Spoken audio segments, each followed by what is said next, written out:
I'm joined by Bolu Michael-Biyi, a foreign policy analyst. Thank you so much, Michael-Biyi, for joining us on the news. So how do you interpret Netanyahu's insistence on maintaining control over the Philadelphi corridor along the Egyptian border, and what implications do you think this will have, of course, with the ongoing talks around a ceasefire and the borders along Gaza? Okay, well, now the Netanyahu's insistence is based on the fact that the Philadelphia corridor, it's very important in terms that the state that has control of that corridor is actually the real state in control. So his priority is to ensure as much as possible that there's no proliferation of arms into both Israel and also to the hands of Hamas.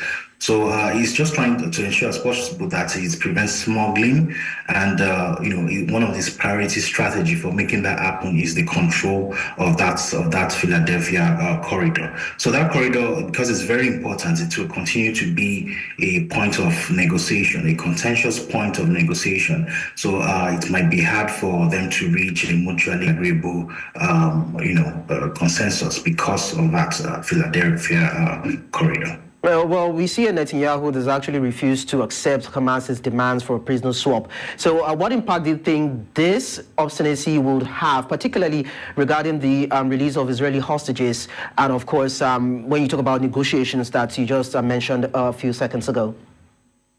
Well, the impact of the refusal of that is that it stalls negotiation. That's the basic impact, in the sense that there are two parties. They want the expectation for them to sit at the table and reach a consensus. But when one party is saying that they're not agreeing to sit at all, then there's no negotiation that's going to take place. So his refusal and his hardline stands on it's just going to stall the negotiation process. And Israel may be doing that because they feel, okay, maybe it's because Hamas was the first to strike, then they shouldn't be playing into their hands in any way by agreeing to Hamas terms. They probably feel that Hamas should be the one agreeing to their terms, and they might be holding on to their hardline stance because they feel if they agree to Hamas terms, they might be encouraging further hostage taking. So if hostage taking gets Hamas what they want, they will be encouraged, they'll be reinforced to continue to take us, and Israel does not want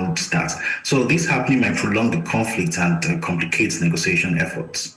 Of course, we see that both parties now are not willing to compromise. But then let's look at the mediator, Egypt. How would you describe Egypt's role, how it is actually played out in terms of this conflict management and negotiations, particularly looking at the fact that Egypt has its own interest in the Sinai Peninsula? So when you also look at the historical role that, of course, he has actually played between Israel and Hamas, how would you describe it? Do you think it is actually achieving any results?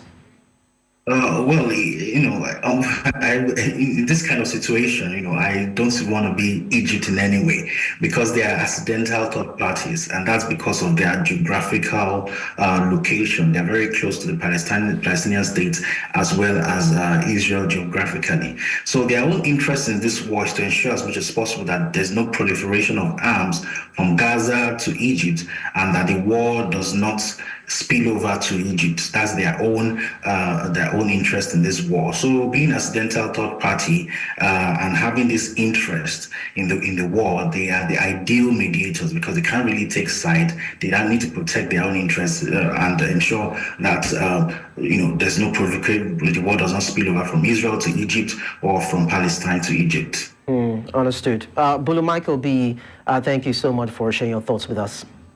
My pleasure. Thank you. In Asia now, a devastating landslide in